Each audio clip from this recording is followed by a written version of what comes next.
श्री गणेशाय नमः। जय जीवदानी। ब्यूटी विद एस्ट्रोलॉजी की फाउंडर मैं कामिनी खन्ना 2023 की आप सभी दर्शकों को तहे दिल से देती हूँ ढेर सारी शुभ मंगल कामनाएं। ईश्वर करे ये साल आपके लिए बहुत ही अच्छा रहे। धन सुख समृद्धि वैभव ऐश्वर्य सभी प्राप्त हो आपको। आप और आपका परिवार स्वस्थ रहे, आप पर कोई संकट ना आए, हर प्रकार से आपकी उन्नति हो। तो वार्षिक राशि भविष्य लेकर मैं हाजिर हूँ। ये वर्ष जो शाकंभरी नवरात्र के साथ शुरू हुआ है बहुत ही शुभ है और इस वर्ष में शनि, गुरु, राहु, केतु ये चारों मुख्य ग्रह जो हैं ये बदल रहे हैं। 17 जनवरी 2023 को शनि जो हैं ये कुंभ राशि में प्रवेश कर जाएंगे। 22 अप्रैल 2023 को गुरु जो हैं वो प्रवेश कर जाएंगे मेष राशि में और 30 अक्टूबर को राहु और केतु बदल रहे हैं। राहु क्रमशः चले जाएंगे मीन राशि में और केतु कन्या राशि में। तो वार्षिक राशि भविष्य जो मैं आपके लिए लेके आई उसमें मैं आपको डेट सहित सब बताने वाली हूँ। खबरदार हो जाइए, कागज पेंसिल लिखिए लीजिए और लिखना शुरू करिए। मैं जो यहाँ पर राशिफल बता रही हूँ ये राशि और लग्न दोनों के लिए है और जिन लोगों को कंसल्टेंसी चाहिए उनके लिए मैंने व्हाट्सएप नंबर दिया हुआ है। मिथुन राशि, मिथुन राशि के लिए ये समझ लीजिए कि ढाइया खत्म होने वाली है। आपकी तकलीफें खत्म, आपके जीवन में जितने कलह क्लेश, अपमानजनक स्थितियां, पैसों की कमी, तबीयत खराब, लोगों से संबंध खराब, आपको इतना मेहनत करने के बाद जो काम नहीं बन रहे थे सब से बाहर निकल आएंगे। बधाइयाँ जी बधाइयाँ, 2023 की बहुत सारी बधाइयाँ मिथुन राशि वालों। ढैया खत्म है। 17 जनवरी शनि कुंभ में प्रवेश कर जाएंगे और कुंभ में प्रवेश करके शनि बल्ले बल्ले करेंगे, खूब सारे काम देंगे आपको। हालांकि लेजीनेस बनी रहेगी, यात्राओं में सावधान रहना पड़ेगा और जो पैसा आएगा राहु पर भी दृष्टि रहेगी शनि की, तो जो पैसा आएगा वो पैसे को संभाल लीजिएगा। पैसे आने में अड़चने हों तो थोड़ा जूझ जाइएगा और आप महामृत्युंजय के जाप करते रहिएगा। हालांकि शनि की ये दृष्टि आपकी वैर विरोधी भी खड़े कर सकती है और इसमें आपको सहायता करेंगे गुरु जो 22 अप्रैल के बाद आपके प्रवेश करने वाले हैं मेष में और मेष में प्रवेश करके गुरु की दृष्टियों से आपकी लेजीनेस वगैरह दूर हो सकती है। गुरु की दृष्टियों से आपका मानसिक बल बढ़ सकता है। गुरु की दृष्टियों से आपकी शादी भी हो सकती है। तो गुरु आपके लिए पैसा लाएंगे, भले ही गुरु चांडाल योग बनाते रहें वो, और वो 2-4 महीने गुरु चांडाल योग बनाने के बाद मुक्त हो जाएंगे और उसके बाद आपके विवाद केसेस इनसे भी मुक्ति मिलेगी। बड़े भाई बहनों से सहारा, ताया चाचा से संबंध अच्छे और आपके कई सारे काम केसेस, विवाद, पैतृक संपत्ति से रिलेटेड विवाद भी खत्म होंगे। गुरु और शनि की ये बात आपने जानी। अब जानिए राहु की भी। राहु 30 अक्टूबर तक आपके लाभ भाव में निरंतर आपको धन दे रहे हैं और आपको थोड़ी थोड़ी देर में धन देते हैं। पहले बताते हैं कि धन आ रहा है लेकिन शनि रोकता है और फिर राहु धन देना शुरू करते हैं। राहु आपको रुलाते नहीं। ऐसे ही राहु आपके मीडिया और आर्ट से रिलेटेड कई काम बनाने के लिए दशम भाव में प्रवेश कर जाएंगे और दशम भाव में प्रवेश करने के बाद राहु आपके बड़े बड़े काम, टेक्नोलॉजी से रिलेटेड, ओहदों से रिलेटेड बड़े बड़े और आपके ऐसे काम जिसमें आपने कोई ऐसा काम किया हो जिसमें आपको किसी की सहायता चाहिए, तो ये याद रखिएगा आप किसी गलत आदमी के साथ हाथ मत जोड़िएगा, नहीं तो आपको नुकसान होगा। ये नुकसान से आपको, क्योंकि गुरु के घर में रहेंगे राहु और गुरु चांडाल योग भी बनाएंगे, लेकिन ये सब तो 30 अक्टूबर के बाद होने वाला है। उससे पहले आप जितने पैसे बना सकते हैं वो बनाइए। गुरु की स्थिति के कारण, राहु की स्थिति के कारण, मतलब 2 बार गुरु चांडाल योग बनने की ये स्थिति 30 अक्टूबर के बाद खत्म हो जाएगी गुरु के लिए और गुरु अच्छे फल देना आपके लिए शुरू करेंगे। विवाह के जबरदस्त योग बनेंगे आपके लिए, शादी हो सकती है, वर वधू का चयन बहुत अच्छा होगा। तो ये कहानी तो 22 अप्रैल के बाद ही शुरू हो जाएगी और उसके बाद आपकी शादी के योग 30 अक्टूबर के बाद प्रबल हो जाएंगे।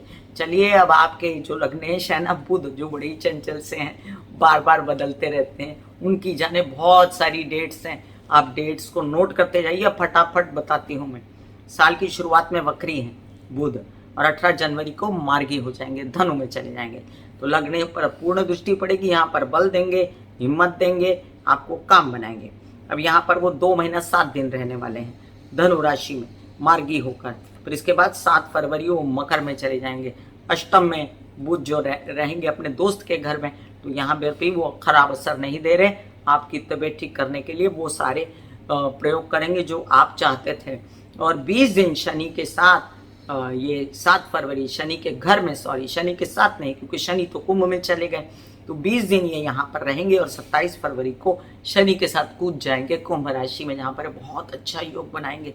कामकाजी लोग जो हैं बहुत अच्छे अच्छे ऑफर्स पाएंगे 19 दिन के लिए, और यहाँ की बुध की सहायता से और शनि के योग से आप कई सारे काम, भाग्योदयकारी काम बना सकते हैं। यात्रा में भी फायदा होगा और बड़े भाई बहनों से भी बहुत फायदा होगा।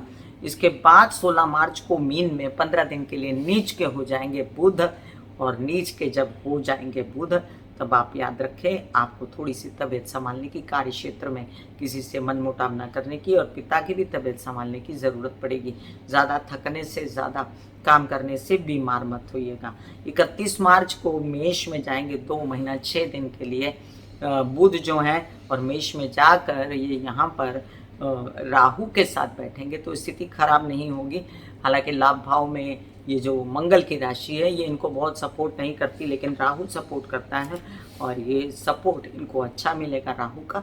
ये आगे बढ़ेंगे बिजनेस में, व्यवसाय में, अपने कामों के साथ। 21 अप्रैल को फिर से वक्री हो जाएंगे, क्योंकि बार बार वक्री मार्गी होते रहते हैं, इनका स्वभाव है।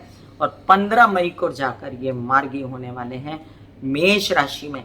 तो ये इतने दिन का पीरियड, 2 महीना 6 दिन ये मेष राशि में रह जाएंगे। इसके बाद 7 जून को ये वृष राशि में 18 दिन के लिए आ जाएंगे, जहां पर वृष राशि इनकी मित्र शुक्र की राशि है। प्रेम संबंध अच्छे बनाएंगे, विदेश रिलेटेड काम बनाएंगे, कई सारे काम जो आपके ऐसे थे जो बिजनेस के लिए रुके हुए थे, एडमिशन्स के लिए रुके हुए थे, वीज़ा के लिए रुके हुए थे, वो बन जाएंगे। और फिर 24 जून को ये मिथुन में आएंगे अपने ही घर में 14 दिन के लिए। बहुत अच्छी स्थिति है अपने लग्न में आना, अपने काम करना, अपना कॉन्फिडेंस जगाना, अपने कार्यों को। तो 24 जून से लेकर 8 जुलाई तक का पीरियड बहुत अच्छा है, जब तक बुध कर्क में नहीं जाते, और कर्क में जाने के बाद भी वाणी आपकी बहुत ही ओज वाली, व्यापार वाली, बातें बनाने वाली रखेंगे। 1 महीना 6 दिन 17 दिन के लिए रहेंगे यहाँ पर कर्क में। इसके बाद 25 जुलाई को ये सिंह में प्रवेश करने वाले हैं अपने मित्र के घर में 1 महीना 6 दिन, जहाँ पर एक खूब पराक्रम के साथ व्यवसाय को बढ़ाने की कोशिश, छोटे भाई बहनों के साथ काम, यात्राओं पर निकलना, ये सब आपके लिए बहुत ही शुभ रहेगा और व्यवसाय में वृद्धि होगी। 23 अगस्त को वक्री हो जाएंगे ये फिर से, और 23 अगस्त को वक्री ये सिंह में ही होंगे, और 15 सितंबर को ये मार्गी हो जाएंगे। तो यहाँ पर जब तक ये वक्री मार्गी होते रहे, उसके बाद आपके लिए अच्छी खबर भी लाएंगे कि ये 1 अक्टूबर को कन्या में उच्च के होने वाले हैं। तो उच्च के बुध आपके लिए 17 दिन बड़ी ही करामात करते हैं। आपके कई सारे काम प्रॉपर्टी से रिलेटेड जो बिगड़ गए थे, जैसे ये प्रॉपर्टी के कहते हैं ना, वाहन से रिलेटेड, जैसे माता कोई आपको सपोर्ट करने वाली है, हेल्पर सपोर्ट, खूब सहयोग है, और आप काम बढ़ाइए, निरंतर आगे बढ़िए, वाहन खरीदिए और अपना घर प्रॉपर्टी बना लीजिए। 18 अक्टूबर को तुला में फिर ये अच्छा पीरियड शुरू हो गया इनके लिए।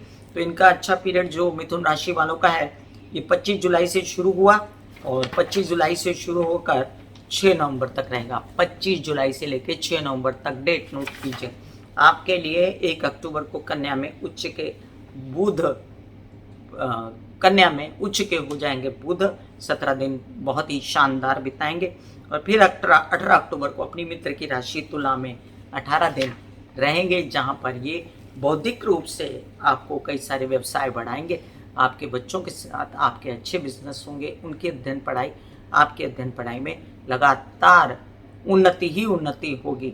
6 नवंबर को वृश्चिक में जाने वाले हैं बुध, और ये स्थिति थोड़ी संभालने वाली है, लेकिन स्थान बली रहते हैं जब बुध जो है षष्ठ भाव में होते हैं, क्योंकि कन्या के बुध उच्च के होते हैं। थोड़ी तबीयत संभालिए, बुध के उपाय कीजिए, डिस्क्रिप्शन में लिंक डाले देती हूँ। 13 दिसंबर को फिर वक्री हो जाएंगे ये धनु में ही, सॉरी यहाँ पर मैं एक बात बताना भूल गई हूँ कि 27 नवंबर को धनु में प्रवेश कर जाएंगे। फिर अपने लग्न को देखेंगे, पूर्ण दृष्टि से कॉन्फिडेंस बढ़ाएंगे। पूरी यात्रा कर ली है इन्होंने, और अपने आप को कॉन्फिडेंस में जगाने के लिए अपने साथी के साथ भी व्यवसाय करेंगे, लेकिन थोड़ा बहुत अनबन रहेगी। यहाँ पर आप बुध के उपाय करें, ग्रीन सब्जियाँ खाएं, या गणेश जी की आराधना करें, या आप कृष्ण की आराधना करें, तो बातें सलटती रहेंगी।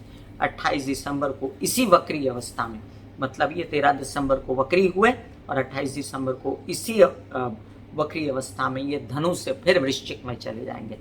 और ये साल इनके लिए खत्म नहीं हुआ है। मतलब मैं आपको रियली दिल से, तहे दिल से मिथुन राशि वालों बधाइयाँ देती हूँ कि आपने बहुत बुरा समय काटा है। आपके लिए 2023 बहुत ही शुभ आने वाला है। God bless you.